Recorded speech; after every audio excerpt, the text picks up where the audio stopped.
Muito bem.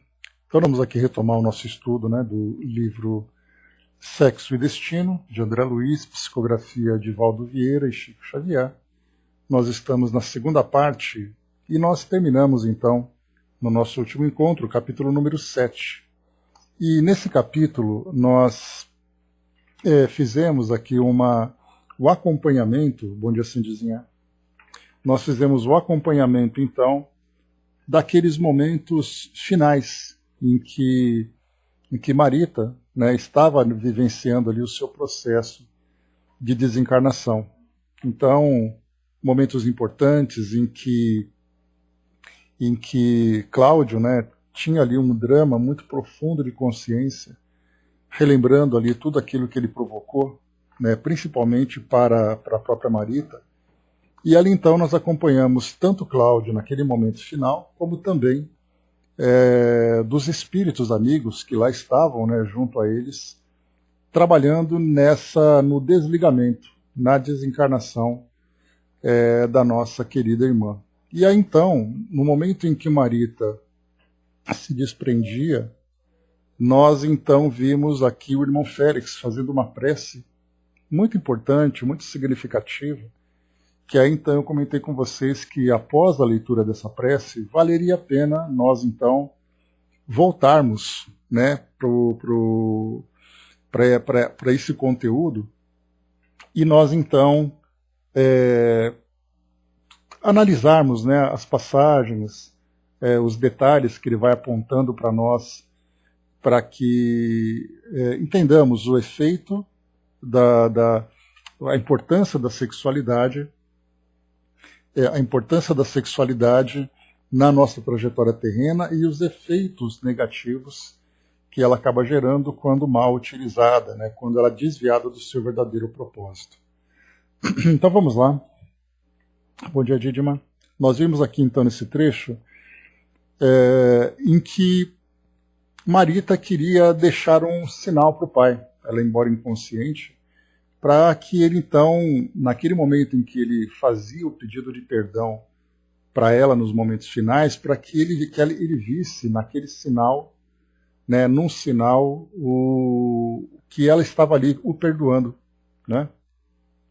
Então aqui o trecho que nós vimos. A pobre menina concentrou todas as energias num pensamento de confiança e de gratidão a Deus e rogou mentalmente: perdão, Senhor, perdão para meu pai, perdão para mim, perdão para todos os que erraram, perdão para todos os que caíram.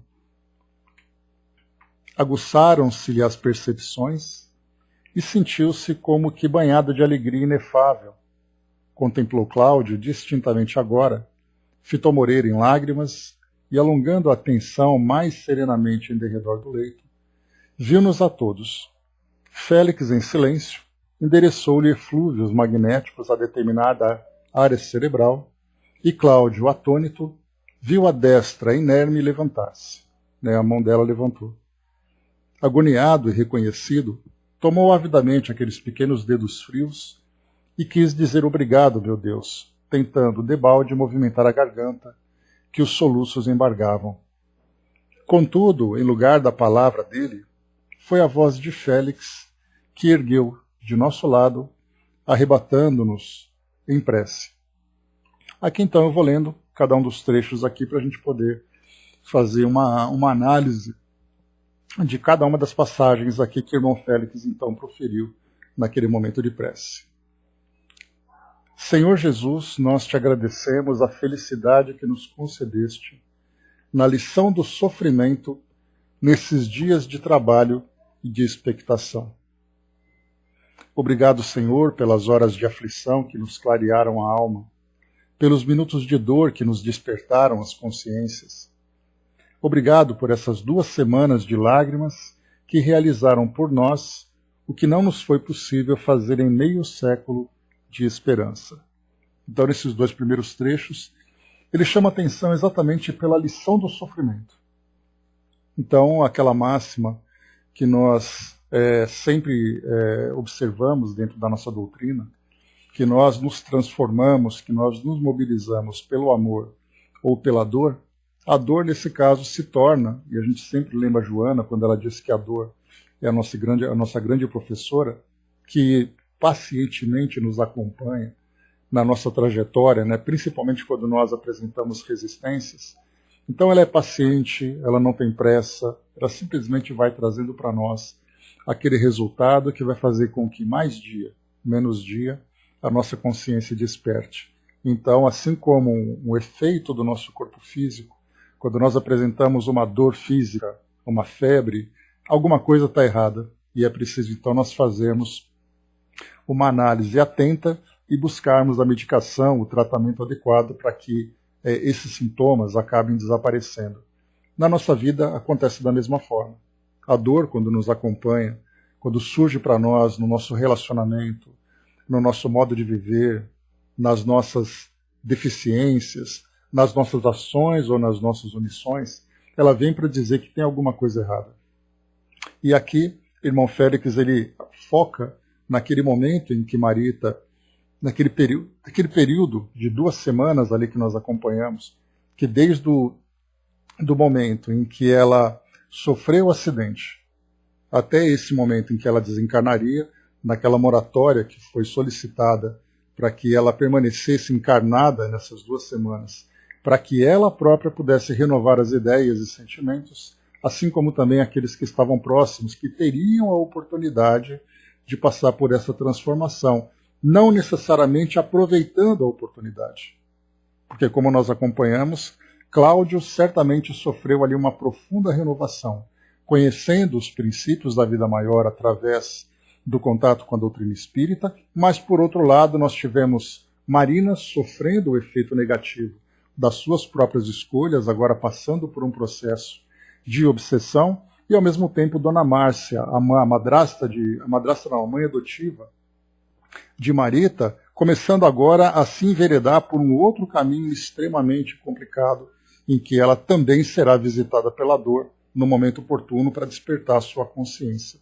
Então nós vimos que nesse momento, nesse período de 2 semanas, todos os envolvidos naquela história passaram por essa renovação, passaram por essa reflexão.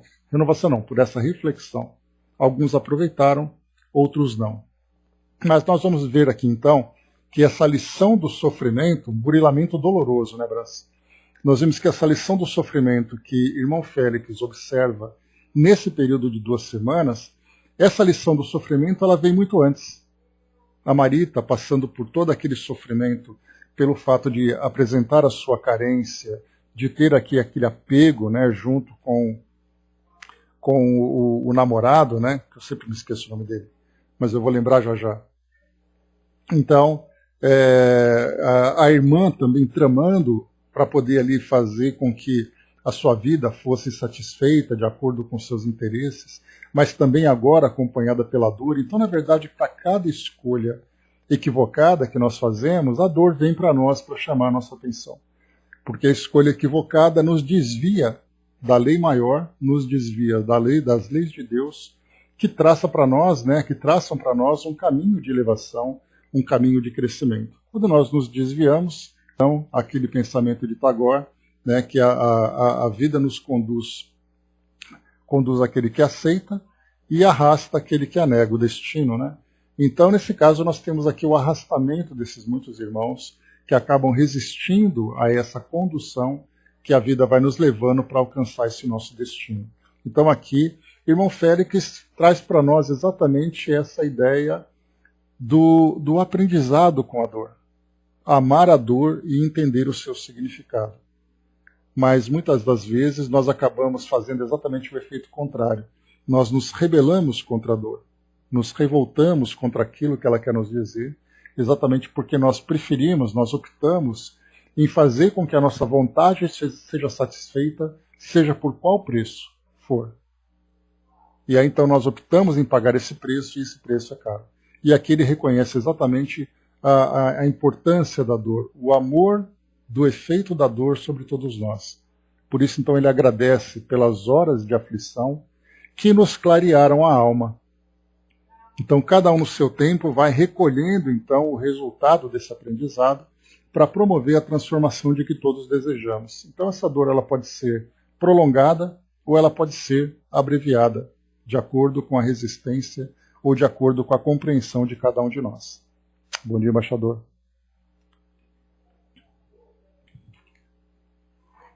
E o Brás colocou também, né? A outra faltou humildade quando soube que não era filha do casal, né? O repórter do Além estava atento a tudo. Sim, todo mundo aqui aprendeu, né? A própria Marita, que no final, nesse momento de prece, como nós vimos, ela pede então perdão para meu pai, perdão para mim, perdão para todos os que erraram, perdão para todos os que caíram. Né? Então é o reconhecimento da parte dela. Depois ele continua aqui, irmão Félix. Em te alçando nosso agradecimento e louvor, pedimos ainda, lança por misericórdia a tua bênção na irmã que se despede e no companheiro que ficará. Transfunde-lhes o pesar em renovação, a mágoa em regozijo. Recebe-lhes o pranto como a oração que te elevam, aguardando-te a paz no caminho. Então, que essas lágrimas de dor, mas essas lágrimas de dor não é a dor da revolta, né? É a dor da transformação. Então é a dor do sofrimento, mas um sofrimento percebendo ali aquele momento de valiosa, de preciosa gratidão, que é na verdade ali aquela dor que eles sentem naquele momento, mas mostrando-se ali como sendo a renovação. E depois aqui ele continua, e nessa parte que eu queria entrar com vocês mais objetivamente.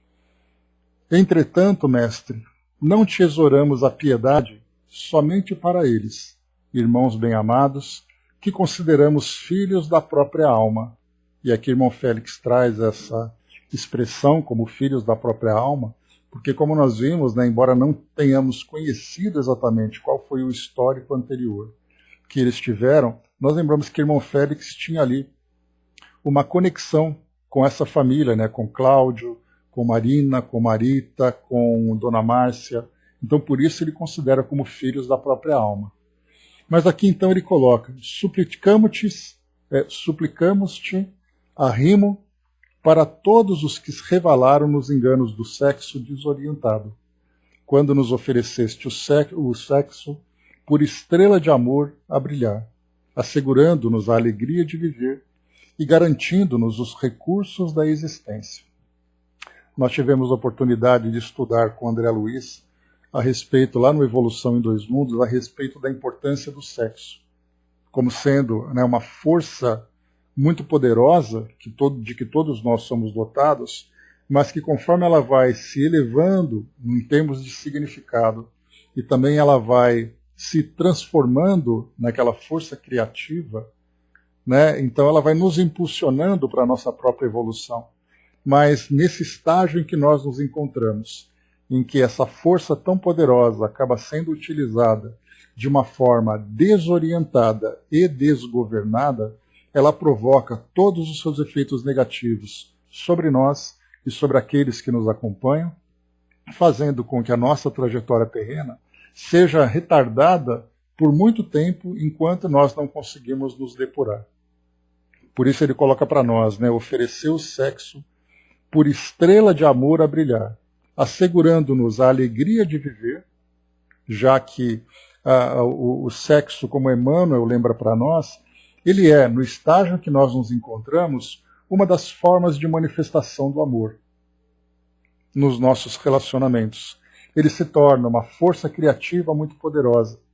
E há então a alegria de viver e, ao mesmo tempo, garantindo-nos os recursos da existência.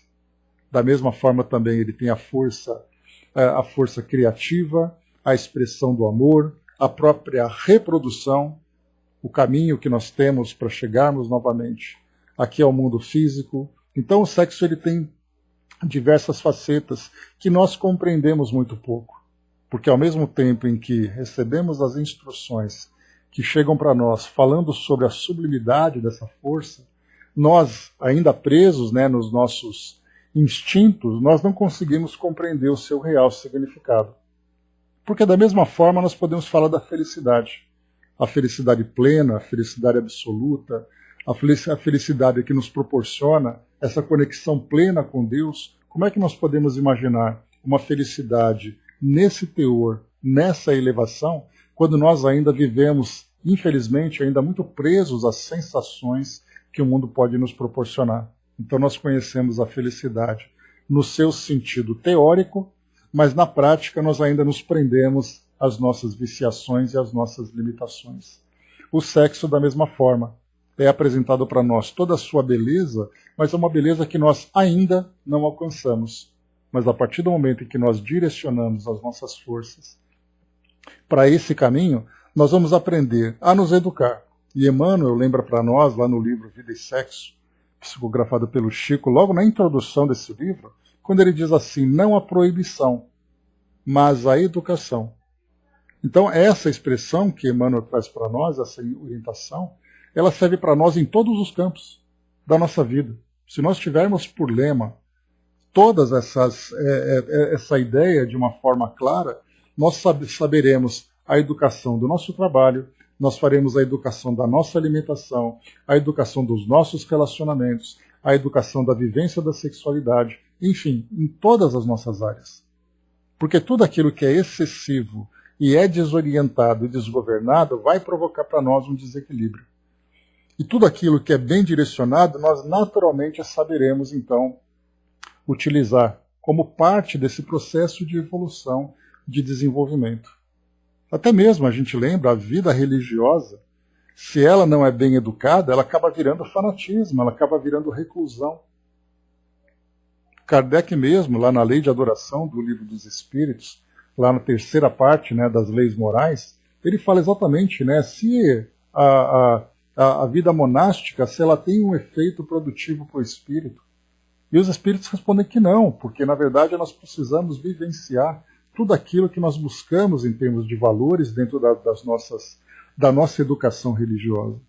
Então, tudo educação, nada de proibição. Porque a própria educação vai fazendo com que nós nos afastemos, com que nós evitemos aquilo que para nós traz prejuízo. Mas vamos em frente.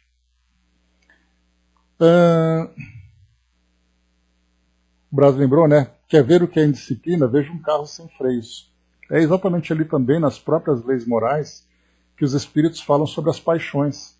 As paixões são como um corcel desgovernado, ou seja, aquele cavalo desgovernado que sai destrambelhado, derrubando tudo que tem pela frente. Assim são as nossas paixões.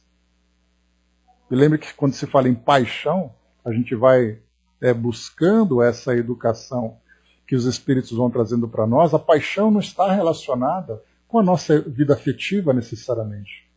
A forma como eu me entrego a uma atividade, como eu me entrego a um trabalho, isso demonstra a paixão que eu tenho por aquilo. E essa paixão, quando não é bem direcionada, ela traz para nós os prejuízos, porque eu posso me dedicar numa determinada atividade, fazendo com que ela se desenvolva. Mas, por outro lado, eu vou trazer uma série de prejuízos para os outros aspectos da minha vivência. Então, tudo com equilíbrio. Não há necessidade de proibição quando nós temos a educação. E ele continua para nós. Vamos lá. Consente, Senhor, possamos relacionar diante de Ti aqueles irmãos que as convenções terrestres tantas vezes se esquecem de nomear, quando te dirigem o coração. Então ele coloca aqui para nós também, né, que possamos relacionar todos aqueles irmãos anônimos. Quando ele fala sobre as convenções terrestres que tantas vezes se esquecem de nomear, são as pessoas comuns. Não são as grandes personalidades do mundo, né? Porque as convenções terrestres mostram aqueles que são famosos, aqueles que têm ali grande divulgação do seu nome, do seu trabalho. Mas diante de Deus todos somos iguais. Então que as nossas preces, né, sejam também direcionadas e que possam alcançar todos aqueles que simplesmente são anônimos perante o mundo, mas que nem por isso deixam de ser criaturas divinas vivendo suas experiências particulares para buscar exatamente essa depuração. E aí então ele vai relacionar agora para nós todas as áreas, todas as situações que envolvem sofrimento na área da sexualidade. E ele diz assim: abençoa os que se tresmalharam na insana ou no infortúnio, em nome do amor que não chegaram a conhecer. né? Então nós tivemos, né, aquela mensagem do Chico que eu comentei com vocês sobre as diversas faces do amor, mostrando que ele muitas vezes, quando sai do seu eixo, né, ele acaba trazendo para nós dores em todas as áreas. É o ciúme, é o ódio, é a paixão desequilibrada e tantas outras situações. Mas tudo em nome do amor, dentro da nossa visão. Porque o amor para nós hoje, como eu sempre coloco para vocês, né, o amor, a felicidade e a caridade. Coloco esses três apenas por convenção para facilitar o nosso aprendizado. E a gente percebe que cada um desses, quando eles não são, quando não é bem compreendido, ele gera para nós um transtorno, uma dor. Então a felicidade, do nosso ponto de vista, é a vivência do prazer. Alguém vai dizer, eu sou muito feliz pela vida que eu tenho. E a vida dele é a busca da satisfação pessoal, é a busca dos prazeres, é afastar aquelas pessoas que o incomodam, vivendo apenas aqui junto daqueles que o agradam,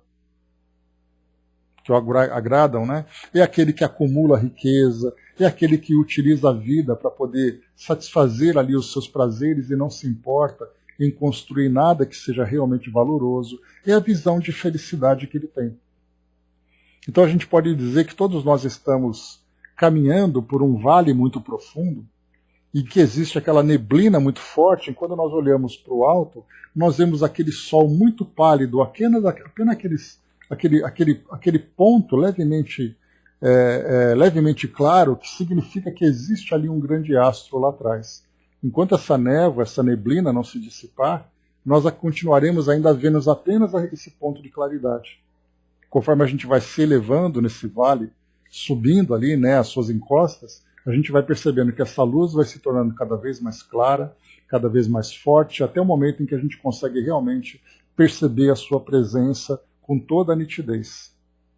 Assim acontece com a felicidade, assim acontece com o amor, porque o amor para nós é da mesma forma. O que é o amor? O amor incondicional, o amor universal. É aquele que não encontra barreiras. E nós estamos cercados de barreiras, porque nós escolhemos a quem nós vamos amar, em que condições esse amor vai chegar até aquela pessoa, qual é a intensidade desse amor que nós vamos dedicar. Então eu amo aqueles que concordam comigo, aqueles que fazem parte do meu círculo de prazer, porque a convivência com os amigos, a convivência com a família, ela pode nos proporcionar prazer quando essa relação é saudável. Então eu vou amar essas pessoas. Mas aí eu olho na televisão, eu vejo fora da minha casa, e tem aquelas pessoas que me trazem antipatia, essas pessoas não merecem o meu amor. Aquelas pessoas que são isoladas, que são abandonadas, elas também não são merecedoras do meu amor, porque elas não me trazem nada de volta. Então, da mesma forma, nós nos encontramos no final daquele vale, percebendo um amor de uma forma muito, muito pálida. E somente quando nós escalamos, então, essas encostas, nós seremos capazes de perceber o seu verdadeiro sentido.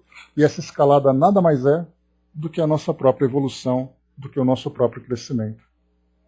Por isso, então, quando coloca para nós aqui, irmão Félix, abençoa os que se tresmalharam na insana ou no infortúnio, em nome do amor que não chegaram a conhecer. Tentam conhecer o amor, buscam esse amor, mas pelo fato de não terem ainda maturidade espiritual, maturidade moral para isso, acabam buscando o amor nas suas tentativas, que infelizmente acaba gerando um resultado negativo pelo fato de não compreender o seu verdadeiro sentido. Para a gente poder ter uma ideia, é como se você levasse uma criança numa loja de doces e dissesse para ela, fique à vontade para você comer o que você quiser. O que vai acontecer com essa criança? Certamente ela vai ter um transtorno gastrointestinal muito forte, porque ela vai comer tudo, achando que tudo vai dar para comer de uma vez só. Então o abuso dessa criança, bom dia André, o abuso dessa criança diante do doce mostra que ela não tem ainda uma maturidade para perceber que da mesma forma que nós vimos com Emmanuel, né, não a proibição, mas a educação. Saber exatamente que aquele pedaço de chocolate, aquela guloseima, naquela quantidade certa, naquele momento certo, fazendo uma combinação com uma alimentação saudável, tudo isso pode proporcionar para ela uma alegria muito grande. Mas como aquele doce naquele momento vai trazer um grande prazer, ela vai querer comer tudo de uma vez só. E aí então ela vai sofrer por isso. Então, esse amor que não é compreendido acaba sendo utilizado de uma forma abusiva e desequilibrada, trazendo para nós toda a insanidade e todo o infortúnio como resultado negativo. Então nós falamos aqui desse amor, nós falamos aqui da vivência do sexo. Então, vejamos aqui com o irmão Félix quais são os pontos que ele traz para nós. Então, nas suas rogativas, ele diz assim: socorre nossas irmãs entregues à prostituição, já que todas nasceram para a felicidade do lar. E corrige com a tua minuficência os que as impeliram para a viciação das forças genésicas. Então ele traz para nós aqui a prostituição. Eu me recordo quando estudante, né, na escola, no antigo colegial, né, segundo grau, ou então ensino médio, hoje, na atualidade, eu me lembro que na aula de português o nosso professor trouxe um trabalho para nós em que a gente deveria fazer uma entrevista sobre tema qualquer. Né? Então você escolheria ali um tema, faria ali o trabalho, apresentaria dentro de um seminário. E aí então, nós éramos em 4 ali, os nossos amigos próximos, né? Nós éramos um grupo de 4 amigos, e aí então nós pensamos em fazer entrevistas com prostitutas e travestis. E aí então, numa sexta-feira à noite, nós fomos então para o centro da cidade, aqui em São Paulo, naqueles locais, naqueles, digamos assim, aqueles antros mais conhecidos, levamos gravador, elaboramos com o professor um questionário para quais poderiam ser as perguntas mais interessantes de fazer. E aí então nós fizemos algumas entrevistas, conhecendo um pouco da história de cada um. Claro, né, como jovens na escola, a gente não conseguiu extrair conteúdos muito filosóficos, mas algumas das perguntas que foram apresentadas mostravam uma trajetória muito dolorosa delas. Muitas delas acabavam sendo expulsas da família, principalmente na época, né, nas travestis, que era um período, né, nós estamos falando aí de um período de 35 anos atrás, né, então era assim, uma sociedade muito mais intolerante, as famílias muito mais fechadas nos seus valores, né, então acabavam fazendo com que essas pessoas fossem expulsas de casa. E a única forma que elas tinham de sobreviver era através da prostituição. Então se submetiam por exemplo, né, caminhando pelas calçadas num ambiente onde caminhoneiros, pessoas de poder aquisitivo, pelos carros que eram vistos, né, então elas se submetiam a situações das mais humilhantes, das mais constrangedoras e perigosas, simplesmente porque não tinham saída. E aqui depois ele coloca também: corrige com a tua munificência os que as impeliram para a viciação das forças genésicas. E aqui fala então daqueles que fazem uso desse serviço que essas moças, que esses jovens, que essas jovens acabam oferecendo. Porque na verdade é uma reciprocidade. Nós temos ali aquele que oferece e aquele que consome. É a mesma coisa com relação às drogas. Tenhamos compaixão daqueles que trazem a viciação pelo abuso de drogas, pelo uso e pelo abuso de drogas, mas também por aqueles que oferecem, acreditando que estão ali conquistando aquela felicidade, ainda tão nebulosa pelo fato de se encontrarem nesse vale tão profundo do egoísmo, né, do apego, das viciações. E outro ponto também, aqui no caso da prostituição que nós vemos, só para concluir, né, nós tivemos 10 no trabalho, né, porque todo mundo ficou muito surpreso com o que nós trouxemos, porque nós gravamos, então as vozes daquelas pessoas estavam trazendo o depoimento. Então quando nós colocávamos era aquele silêncio absoluto na sala para poder ouvir o que elas tinham para dizer. Então foi algo assim realmente muito, muito interessante da gente fazer, bastante instrutivo, de vermos a realidade do que é estar nas ruas numa madrugada de sexta-feira à noite, de um sábado à noite, exposto a todo tipo de situação. Né? E ao mesmo tempo também que nós temos esses casos em que essas pessoas, esses jovens, acabam se submetendo, André Luiz ele fez um comentário a respeito de Marina. E ele até colocou aqui que não era uma questão de julgamento, mas ela própria se submetia a essa condição de prostituição pelo fato de ter se envolvido com o pai e com o filho, fazendo com que essa força genésica fosse utilizada na sedução para poder conquistar os objetivos que ela almejava. Né? Bom dia, Chaconete. Sim, Didimar. Né? Eu só lamento que na época, apesar de que quando a gente fez essa escolha, era algo muito parecido com uma farra de jovens, né? Apesar do tema ser bastante interessante, nós éramos jovens, tínhamos ali 17 anos de idade.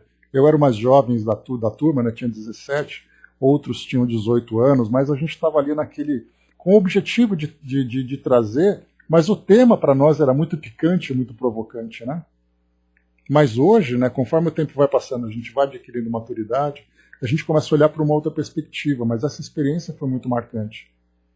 De ver aquelas pessoas, de ver aquelas jovens ali tentando, entre aspas, ganhar a vida naquelas condições, e que na verdade nós não víamos ali jovens oferecendo serviços, nós víamos pessoas que tinham seus sonhos, que tinham ali os seus projetos, muitas vezes sonhos e projetos que foram destruídos, transformados pelas dificuldades que foram impostas, seja pelas escolhas que elas mesmas fizeram, seja pelas imposições que os grupos sociais onde elas viviam, suas famílias, também apresentavam.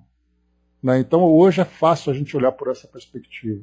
Mas naquela época nós também ficamos ali impressionados com os relatos que elas traziam. De manhã faziam um trabalho que era um trabalho, digamos assim, informal, e depois à noite fazia o complemento com esse tipo de trabalho. As pessoas embrutecidas, as pessoas que compareciam àquele local em busca desse tipo de prazer que elas eram obrigadas a oferecer. Algo muito doloroso mesmo. Né? Então aqui, André Luiz então chama a atenção que a própria Marina também se submetia a essa mesma condição. Né? A Cindizinha colocou, né? Cada caso é um caso nessa circunstância. Né? Tipo, as pessoas que são impelidas à prostituição percorrem um caminho de consequências diferentes daquelas que caem no desregramento por opção. Sim, né? Mas a gente vai lembrar também que talvez pelo desespero, talvez por uma fraqueza moral, as pessoas acabam achando que esse é o caminho mais prático. Porque a gente poderia colocar, por exemplo, daquelas pessoas que praticam um furto. A gente está analisando a essência, não a complexidade de cada caso. Né? Mas alguém que rouba, por exemplo, ele vai dizer assim, mas por que você roubou? É porque não tinha trabalho e eu estava passando fome. E a gente pensa assim, mas quer dizer que todo mundo que passa fome precisa roubar para poder sobreviver? Será que Kardec fala sobre isso na Lei do Trabalho? Quando ele diz assim, que muitas pessoas preferem optar por um caminho de facilidades, por essa porta aberta, do que escolher aquele caminho que muitas vezes pode ser humilhante, mas humilhante para o orgulho dela, não pela atividade que ela desenvolve. Então ela poderia fazer uma escolha diferente, todos nós podemos fazer escolhas diferentes.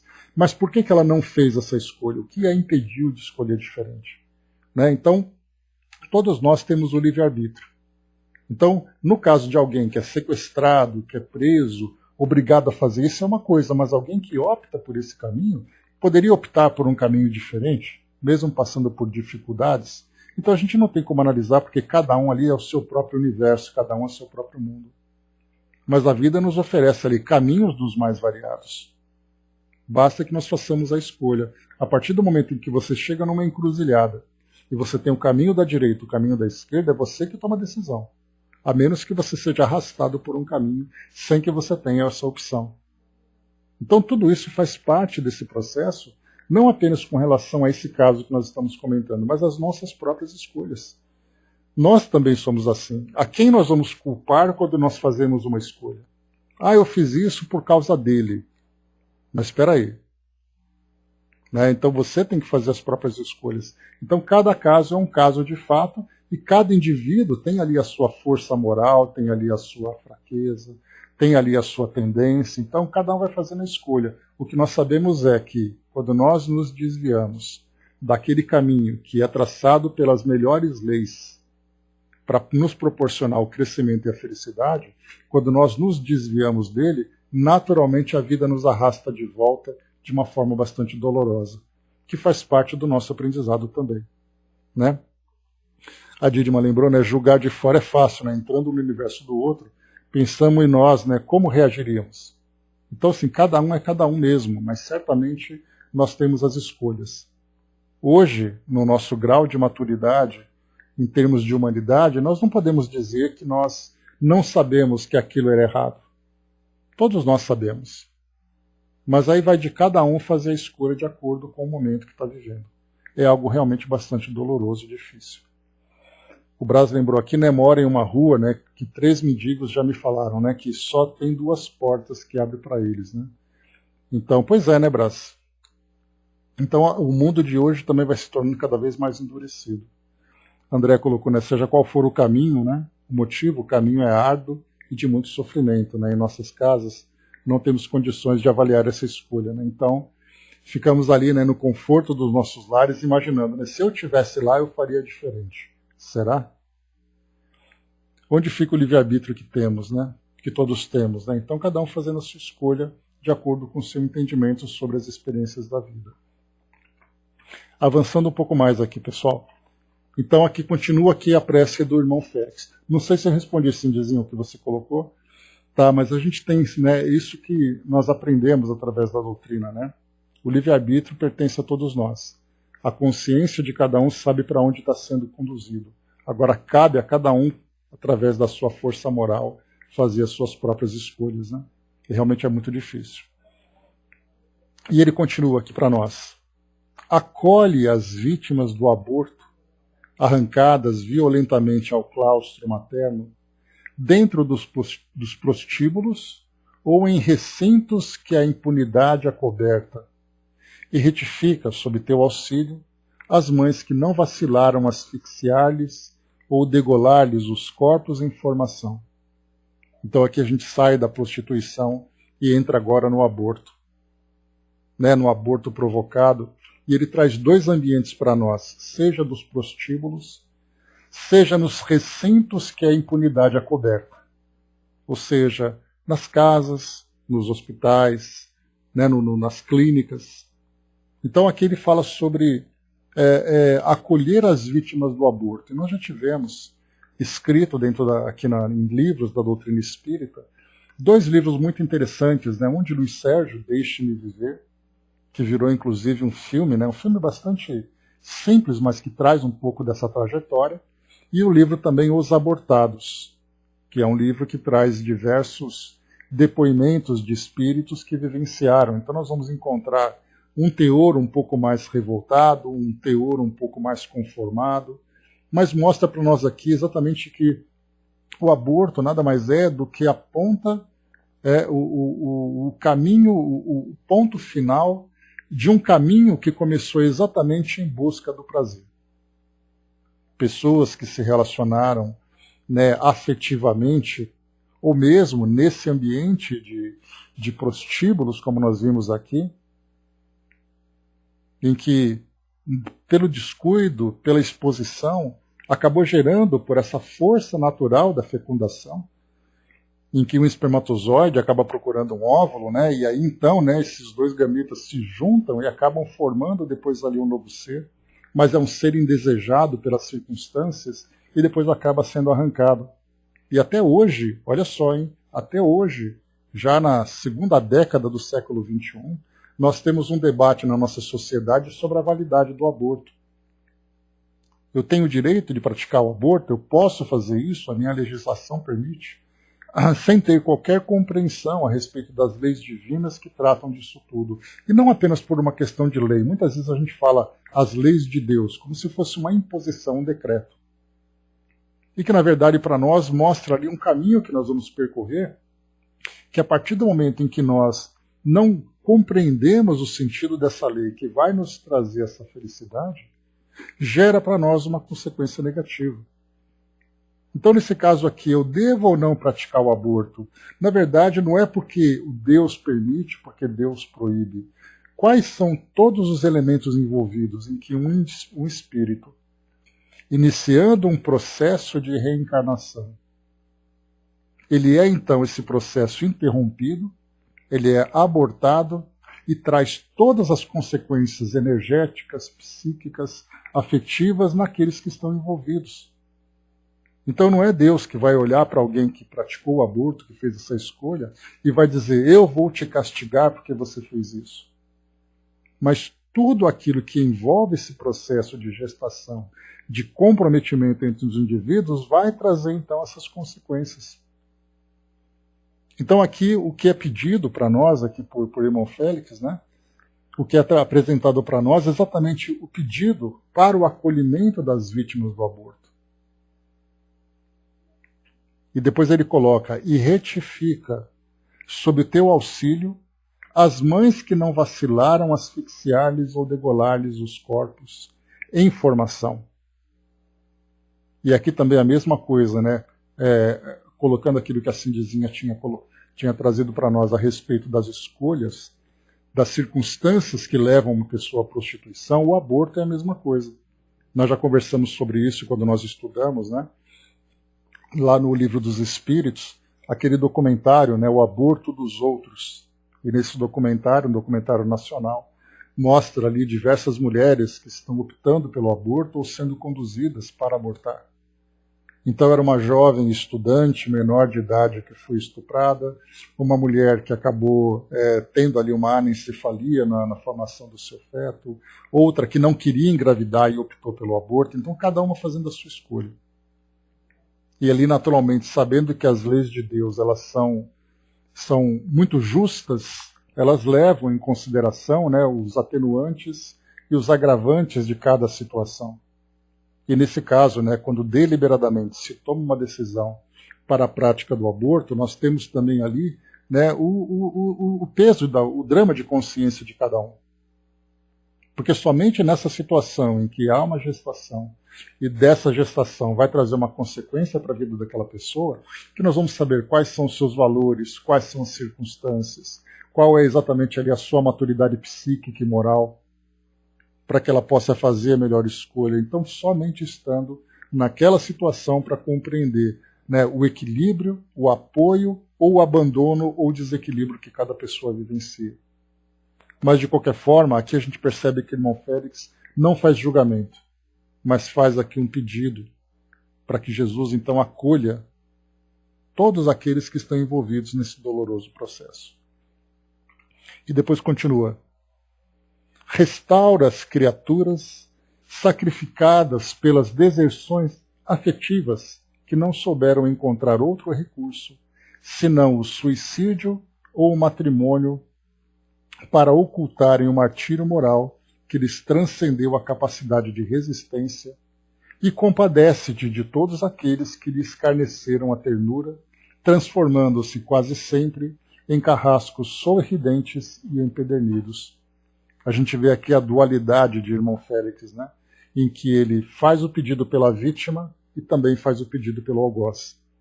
E aqui nós vamos encontrar quantas são aquelas pessoas. E aqui ele coloca para nós suicídio e manicômio, que são os dois extremos, né? Ou são os dois destinos, né, críticos daqueles que vivenciam frustrações afetivas, frustrações amorosas. Então aquelas que foram abandonadas, aquelas e aqueles, né, que foram abandonados, aqueles que foram frustrados nos seus sonhos de amor perfeito, de amor eterno, aqueles que muitas vezes não trazem ainda aquela maturidade afetiva para lidarem com essas frustrações. E mesmo que não cheguem ao suicídio, e a mesma coisa que nós vamos dizer também a respeito do aborto, a respeito da prostituição, a respeito de um assassinato, a respeito do suicídio. Cada um ali vivenciando aquele momento de experiência vai fazer a escolha que lhe parece ser a mais conveniente. E o manicômio, quando nós falamos de todos os transtornos mentais que muitas pessoas vivenciam nessa circunstância de frustração afetiva, acabam também comprometendo a sua existência por não terem maturidade para isso. E nós vimos na própria história aqui de Marita que tudo aquilo que aconteceu com ela, inclusive a escolha pelo suicídio, embora não tenha se consumado, mas ela acabou sofrendo a consequência que a levou à desencarnação, nós vamos perceber que tudo isso aconteceu exatamente por esse grande transtorno, pela frustração amorosa que ela vivenciou. Por ver ali o abandono do namorado, por ver ali ela recebeu o deboche por parte desse homem, que era o Gilberto, né? Lembrei o nome dele aqui. Né? Por parte desse homem que era ali o seu grande sonho de amor perfeito. Então nós temos aqui, como eu comentei com vocês, esses dois pontos extremos, né? Suicídio e manicômio. Mas antes disso, nós temos ali muitos daqueles, né, que sofrem intensamente, perdendo toda a esperança da construção de um futuro diferente, de encontrar um grande amor, perde ali a vontade de realizar ali as suas atividades, de desenvolver todo o seu potencial.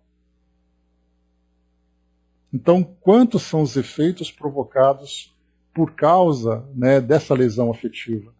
E por outro lado, né, seguindo aqui o segundo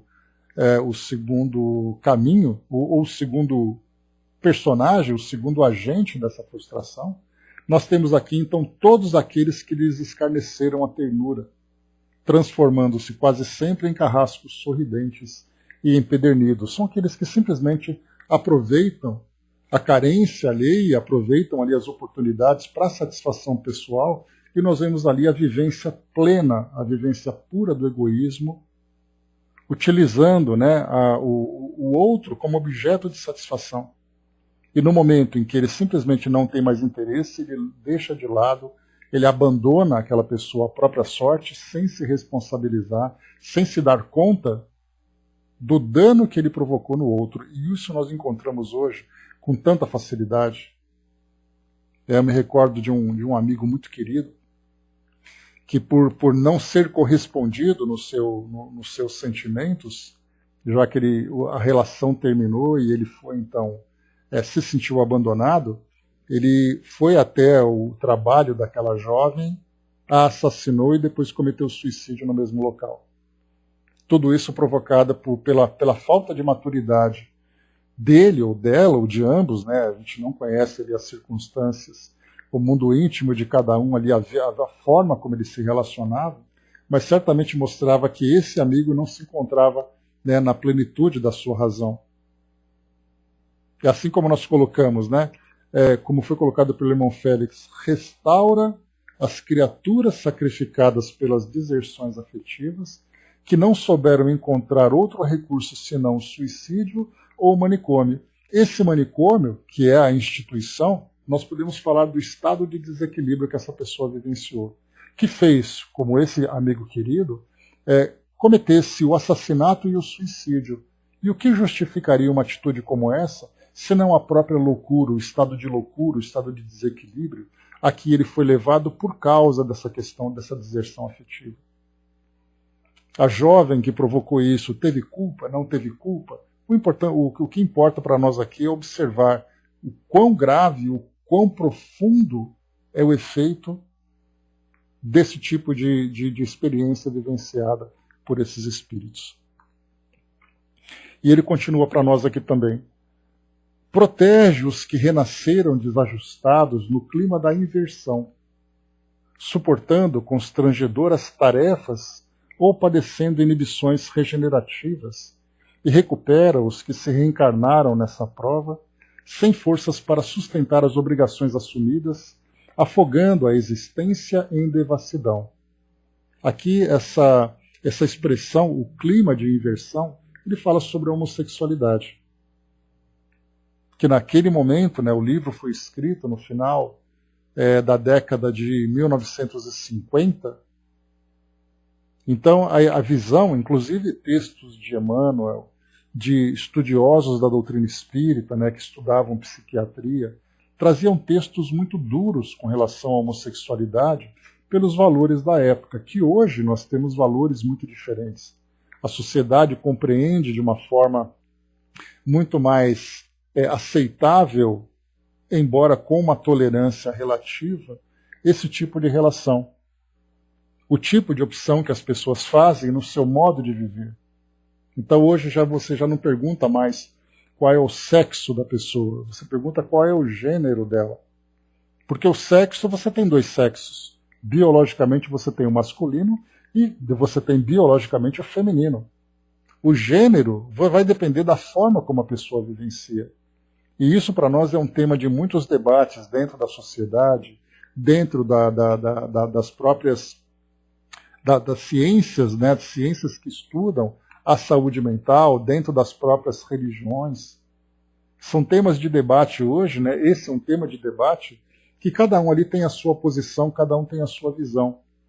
Mas o que é colocado por irmão Félix é que essa experiência que um espírito acaba experimentando aqui no nosso mundo físico vai trazer para ele, dependendo de onde ele vivencia, como ele vivencia essa experiência, situações, tarefas constrangedoras, ou padecendo inibições regenerativas. O que são essas inibições regenerativas? Que essa experiência dentro da homossexualidade ou da homoafetividade vai para ele, muitas vezes, trazer limitações no seu modo de viver. Então ele não vai ter uma relação com ninguém, no ambiente onde ele vivencia, ele não vai poder se expor.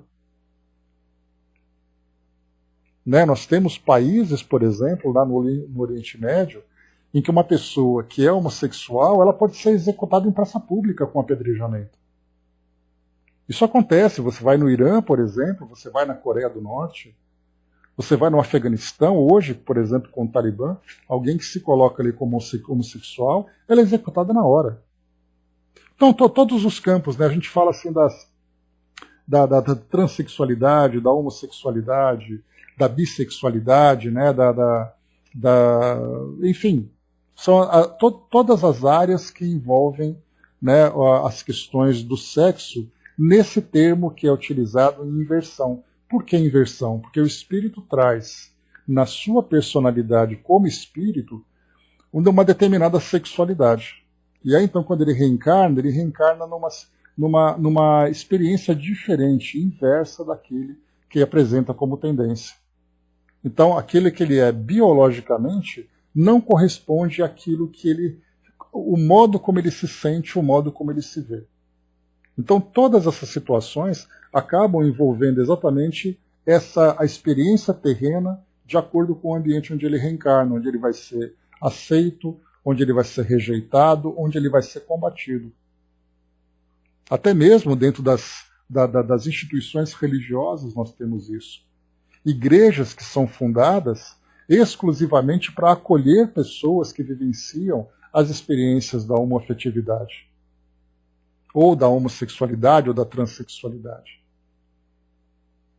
Porque dentro dos seus ambientes religiosos, inclusive o meio espírita, nós tivemos a experiência de contar com um colega que é homossexual e ele faz estudos com grupos de jovens, de pessoas espíritas que vivenciam essas experiências da sexualidade, mas que não se encontravam acolhidas nas instituições que frequentavam. Então passaram a fazer estudos dentro desses grupos agora no ambiente virtual, por exemplo. Inclusive, esse próprio colega, no centro espírita que ele frequentava, chamaram a atenção dele se ele não podia mudar a conduta dele, porque estava sendo muito impactante para o ambiente onde ele frequentava. Então ele acabou se afastando do centro espírita, formou esse próprio grupo de estudo para estudar a doutrina espírita com outras pessoas que também passaram por essa mesma experiência. Então, assim, é um universo completamente diferente de quem não vivencia ou não vivencia esse tipo de experiência. É algo realmente bastante doloroso. Ontem eu estava vendo um documentário Crianças Trans. Incrível, né? Como a identidade de gênero se manifesta muito cedo, né? Por volta de 1,5, 2 anos, né? A criança já manifesta quem é, no sentido da forma como se enxerga, se como homem ou como mulher. E nesse momento, se não tiver ali um bom direcionamento, vai trazer para ela muitos transtornos. No modo como ela aceita, no modo como ela é vista, no modo como ela deve compreender o mundo à sua volta. Né? E aqui, nós vemos aqui o irmão Félix trazendo um detalhe muito interessante, que ele coloca para nós, né? mais uma vez aqui, né? Protege os que renasceram desajustados no clima da inversão, suportando constrangedoras tarefas ou padecendo inibições regenerativas, e recupera os que se reencarnam nessa prova sem forças para sustentar as obrigações assumidas, afogando a existência em devassidão. E aqui nós vamos encontrar a prostituição também envolvida, né, por aqueles que vivenciam as experiências desse gênero no campo da sexualidade. A própria AIDS, nós lembramos, né, no final da década de 1970, começo da década de 1980, a AIDS ela era uma doença que surgiu, que ela trazia como estigma, né, afetar exatamente os homossexuais. Então os heterossexuais eram protegidos, eram aceitos com naturalidade. Aquele que era homossexual, aquele que era contaminado com o HIV, de imediatamente as pessoas perguntam, mas ele é homossexual? Então até nesse ponto a gente percebe como a sociedade reagia, né? Então a proliferação da AIDS era resultado da promiscuidade de homossexuais. Aí o tempo foi passando e mostrando que, na verdade, o sexo desprotegido, o sexo sem responsabilidade, trazia como consequência não apenas o tema anterior que nós abordamos, que era a gravidez indesejada, e que trazia como consequência o aborto, abandono de crianças e tantas outras situações, como a própria doença, agora doenças venéreas, a AIDS e tudo mais. Tudo isso como irresponsabilidade. E eu comentei com vocês já que a palavra AIDS, né, AIDS, na época em que eu frequentava a igreja metodista, no nosso meio eles diziam assim que AIDS significava a ira do Senhor. Né? Então, quer dizer, esse acróstico formava a palavra AIDS. E esse a ira do Senhor era o quê? Era a ira de Deus contra aqueles que eram homossexuais. Olha só como a nossa mente ela se torna tão criativa, principalmente em termos de uma criatividade destrutiva. E isso era falado com absoluta naturalidade dentro da nossa mocidade. E eles falavam, sorriam, vai com Deus, André. Falavam, sorriam e tudo mais com tranquilidade. E claro, eu aceitava aquilo também, embora pensasse, não é bem assim, né? Trazia aquela pulga atrás da orelha, mas não tinha maturidade para poder rebater esse tipo de argumentação naquele meio. Vamos em frente aqui então.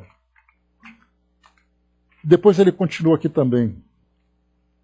Recolhe as crianças que foram sediciadas e renova com a tua generosidade os estupradores que se animalizaram inconscientes. Então aqui ele fala sobre crianças sediciadas, ou seja, que foram abusadas, e ao mesmo tempo os abusadores.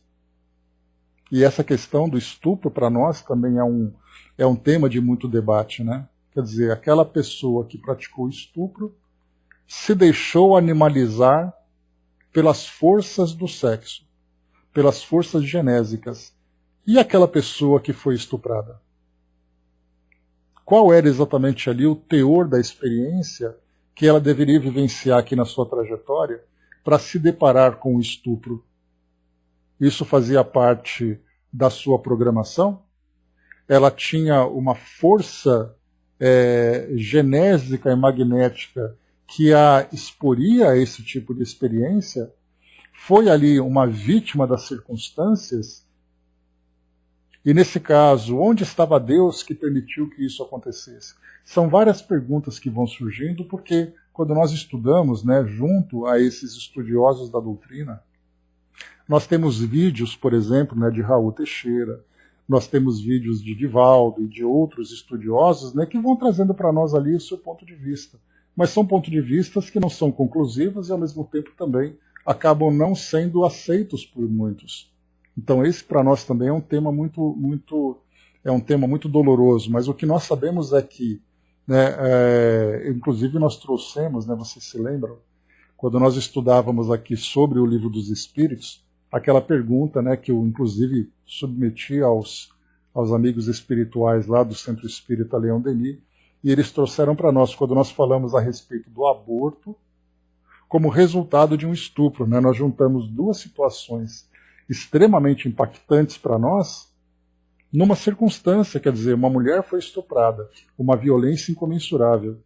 Como resultado disso veio um aborto, e depois veio uma gravidez. E depois também, de uma forma absolutamente incomensurável, de nós medirmos a intensidade disso, veio o aborto. E é então que os espíritos responderam para nós, né?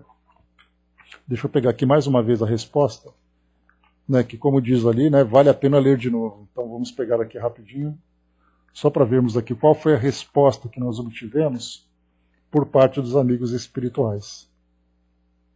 Rapidamente, só um instantinho. Deixa eu pegar aqui.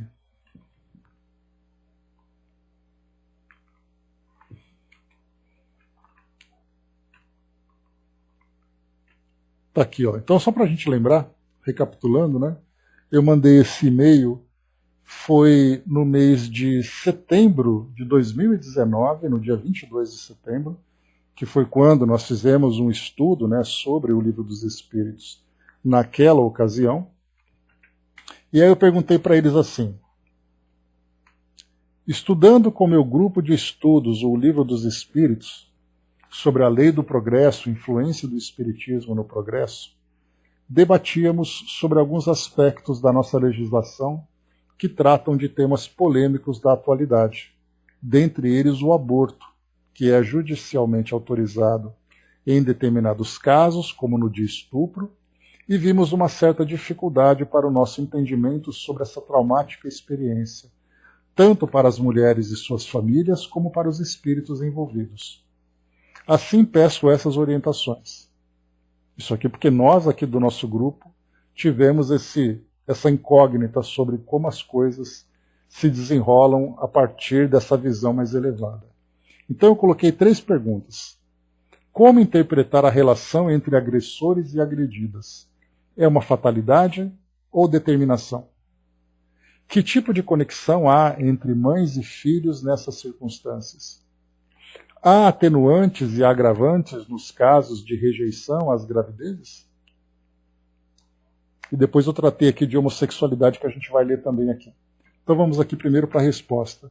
Quem respondeu para nós foi o Dr. Vitor, que é um dos trabalhadores lá do grupo espiritual, né, que trabalha junto ao Centro Espírita Leon Denis, e ele respondeu assim para nós: filhos, ninguém tem a missão de fazer o mal àquele que nesta vida mereça ou precise passar por dura prova. Mas quando o espírito encarnado tem a dívida, o outro erroneamente se coloca como agente da lei de Deus e o fato acontece. E aí cai naquela afirmativa de Jesus: é necessário que haja o escândalo, mas ai daquele por quem venha o escândalo. Então esse é o primeiro ponto. Quando ele coloca: ninguém tem a missão de fazer mal àquele que mereça ou precise passar por essa prova. E aí então como é que a gente vai entender, dentro da nossa visão, que é bastante limitada, já que ela se concentra na nossa visão atual, porque nós vemos apenas vítimas e algozes. Quando nós voltamos os nossos olhos para o passado, nós teremos ali experiências dos outros também. Porque hoje nós vemos a criança, hoje nós vemos um homem, hoje nós vemos uma mulher que sofrem ali as suas dificuldades. Quando isso inverte, se nós voltarmos no passado, nós veremos os algozes. Era aquele que praticou uma violência sexual, é aquele que praticou um assassinato, é aquele que praticou uma agressão. A lei de causa e efeito vai fazer com que ele vivencie determinadas experiências para o seu aprendizado. E quando essas experiências chegam, nós ficamos pensando, mas e agora? Porque de tudo que a gente está vendo aqui nessa prece feita pelo irmão Félix, agora, por exemplo, a gente fala sobre as crianças ser viciadas e os estupradores. Mais acima nós vimos pessoas abortadas, pessoas abandonadas no seu campo afetivo, pessoas violadas na sua intimidade. Mas qual foi a causa para trazer para nós esse efeito? ao vermos alguém ali com uma bala perdida, ao vermos alguém que foi assassinado, alguém que padeceu ali num acidente, numa situação qualquer. Então é muito difícil para nós ligarmos os fatos do presente sem que a nossa visão se eleve para tentar compreender a causa daquilo tudo. Porque se nós pensarmos que as leis de Deus são perfeitas, então os efeitos não podem ser imperfeitos, já que eles tiveram uma causa. E isso para nós é muito doloroso. E aqui depois na segunda parte, que falam dos filhos, né, porque eu perguntei sobre o estupro, estupradores, perguntei sobre os filhos que são abortados, que são frutos desse estupro. E a resposta que ele colocou: filhos, compreendemos a rejeição que muitos têm por aquele ser ali presente, e que a lei humana permitirá que se aborte. Não há de nós nenhuma condenação, apenas dizemos, ela não consegue. Pois sabes tu que algumas conseguem criar o filho como filho que é. E aí então a gente pensa, muito bem, né, o estupro pode ser injusto, mas e se por acaso tem a gravidez? O aborto também é justo? E aí então fica também para nós aquelas várias incógnitas, várias interrogações saltitando da nossa mente. Quer dizer que o estupro não é justo, mas o aborto é justo? Como a gente vai lidar com tudo isso? Aquele espírito que veio como fruto daquela gravidez, ele tem culpa por aquilo que aconteceu com a mãe? Aqueles que induzem o estupro, os pais, a família, os profissionais que praticam, eles são inocentes numa situação como essa? Aquele estuprador, qual vai ser o peso que recai sobre a sua consciência depois de um ato como esse? Se nós não tivermos a visão da doutrina para ampliar a nossa visão e percebemos que existe um histórico anterior que gerou essas consequências desse presente, nós vamos simplesmente desacreditar que na perfeição de Deus. Acreditar que não tem sentido aquilo que acontece no mundo e que Deus não tem controle de nada. Então é preciso que nós tenhamos uma visão mais ampla a esse respeito. Aqui o Dudu trouxe para nós, né, desde já, muito obrigado. Turvo é o olhar daquele que ainda não vive uma transformação de gêneros. Não sabe, não vê, julga e empobrece na sua linha vibratória, nos seus julgamentos, comprovando que a sua ignorância, ainda vinda de tempo atrás, reluz de forma negativa em sua forma ruim de ser. Ainda um irmão que um dia mudará a sua forma mental, e assim trazer a sua melhora interior. A vida agora é no orbe, que ainda indefinida para muitos, são exercícios diários em sua vida de provas e por vezes espiando, mostra que julgar é criar situações inversas ao que será de melhor no seu futuro, como uma vida de espírito, por vezes ainda infeliz. Mas um dia a melhora se faz. Peço perdão por atrapalhar a sua fala. Atrapalhe quando quiser, por favor. Né? Então essa reflexão é muito importante para nós, né? Porque a gente vai amadurecendo o nosso modo de pensar, vai amadurecendo o nosso modo de ver o mundo. E aí nós temos dois caminhos, né? Ou você amadurece pelo amor, ou você amadurece pela dor. Porque aquele que julga, certamente, né, como a gente coloca, né, nas próprias instruções, nos nossos estudos evangélicos, né, aquele que julga também vai ser julgado. Com o mesmo peso, com a mesma medida. E aquele que amadurece por amor, certamente é aquele que vai conseguir perceber, né, transcender a sua visão, saindo da sua visão egoísta, limitada, e começando a ver de um modo universal. E esse é o caminho para todos nós. Então, obrigado mais uma vez pela participação. A Cindizinha colocou, né, lembro de ter lido anos atrás um artigo do Dr. Ricardo de Bernardi, onde ele comenta sobre a energia que a vítima emite e acaba sintonizando com a energia do algoz. E como é que a gente vai justificar isso, né, Cindizinha? Porque dentro desse tema ele é tão complexo, ele é tão áspero, é tão delicado de nós tratarmos, que a gente sempre vai pensar que o ato como esse do estupro, ele não tem justificativa. Mas aí quando a gente começa a pensar na lei de Deus, a gente vai perceber que tudo que acontece na nossa vida tem justificativa. Porque a gente vai dizer, mais uma vez, como a gente colocou nesses dois pontos, né, de gravidez fruto do estupro. Então, não se justifica uma mulher ser estuprada, mas se justifica o aborto ser praticado? Então, assim, né, as experiências do mundo são experiências muito dolorosas e, em vez de nós procurarmos, então, a causa de todos esses efeitos que acabam acontecendo, a gente tem que pensar no amor com que a gente tem que lidar com a dor como parte dessa experiência. Porque foi, inclusive, o primeiro trecho que nós estudamos lá no início da prece feita pelo irmão Félix. Que nós aprendamos com a dor, fazendo com que a nossa consciência e com o amor que existe em nós se desenvolva. Então a dor muitas vezes vem como essa experiência triste. A Girina colocou que realmente não se justifica, né? Assim dizer, colocou, acho difícil demais lidar com essa expiação ainda. É bem racional ela, né? Mas meu tico e teco, quando olham para uma vítima de estupro, só consegue perguntar, e a misericórdia de Deus? A gente pergunta então, onde está a misericórdia de Deus? Nos estupros, nos abortos, nos assassinatos, nos abandonos, nas agressões.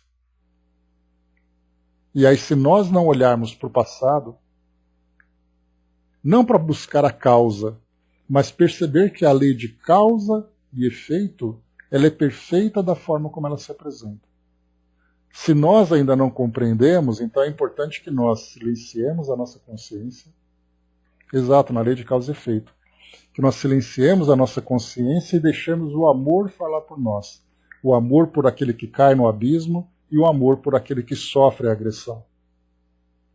E deixarmos que cada um depois ali colha os frutos das suas escolhas, colha os frutos que precisam ser colhidos. Nós não temos ainda a capacidade de analisarmos de uma forma tão racional. É difícil conciliar a mente com o coração, por isso que a gente coloca, né, a gente pensa assim, Deus sabe o que faz. E não é um jargão, é exatamente ali a nossa compreensão, a nossa submissão a essa perfeição de que Deus apresenta para todos nós. Meus amigos, fechando por aqui o nosso trabalho, nós ainda temos aqui mais um trechinho. Deixa eu ver aqui.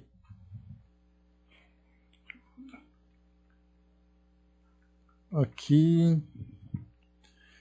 Ele fala para nós aqui, né, sobre alguns. Só para concluir esse raciocínio dele, ele fala sobre os estupradores. Depois ele coloca assim, só para a gente mudar de tema: agasalha os que rolaram na desencarnação prematura por efeito de golpes homicidas nas tragédias da insatisfação e do desespero. Ou seja, aqueles que são vítimas de assassinatos passionais.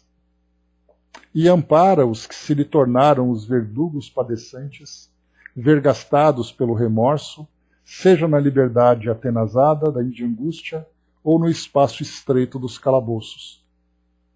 Manda sim, Cindizinho. Então a gente vê aqui também os crimes passionais. Aquele que comete o crime, aquela pessoa que vivenciou o crime, lembrando que seja homem, seja mulher, seja aquele irmão vivendo o seu gênero, mas que dentro desse ambiente passional desequilibrado acaba sendo vítima, e aquele que foi o algoz, porque ele, no seu desequilíbrio, acreditou que fazia a sua própria justiça, mas que na verdade acabou gerando para ele próprio um desequilíbrio que mais dia menos dia ele vai ter que colher, vai ter que responder por ele. E aqui depois, né, o que... Nossa, tem tanto ainda para se falar. Né? Tem mais aqui um outro parágrafo enorme para a gente poder conversar um pouquinho mais, a gente vai depois estender mais um pouquinho, né? Então, meus amigos, só para a gente poder concluir aqui, certamente é um tema bastante reflexivo para nós, né? Por isso que eu vi assim, que quando eu terminei de ler essa prece no nosso encontro passado, a primeira coisa que me veio é: para tudo, que a gente vai ter que voltar e ler cada linha que está escrito aqui, não cada parágrafo, cada linha, porque cada expressão, cada pausa, cada ponto que ele aborda, traz para nós aqui uma lição valiosa. E um livro chamado Sexo e Destino, nada mais, nada melhor do que estudarmos, né, as causas e efeitos, né, do mau uso do sexo, né, porque nós estamos estudando aqui sobre a dor como grande professora. Mas quando as energias sexuais, as energias genésicas são bem utilizadas, com amor por si mesmo, o amor pelo parceiro, né, o amor pela vida que tem, certamente ali ele é um grande impulso para fazer com que todos, né, alcancemos então, né, essa elevação tão desejada. Então, a gente agora, Sexo e Obsessão é a mesma coisa, e é um livro muito doloroso, porque mostra ali para nós a grande perturbação que existe no mundo espiritual. Né? Um dos nossos sonhos, Cindizinha, vamos ver se a gente consegue concretizar, é depois de André Luiz tentarmos estudar sobre as obras de Manuel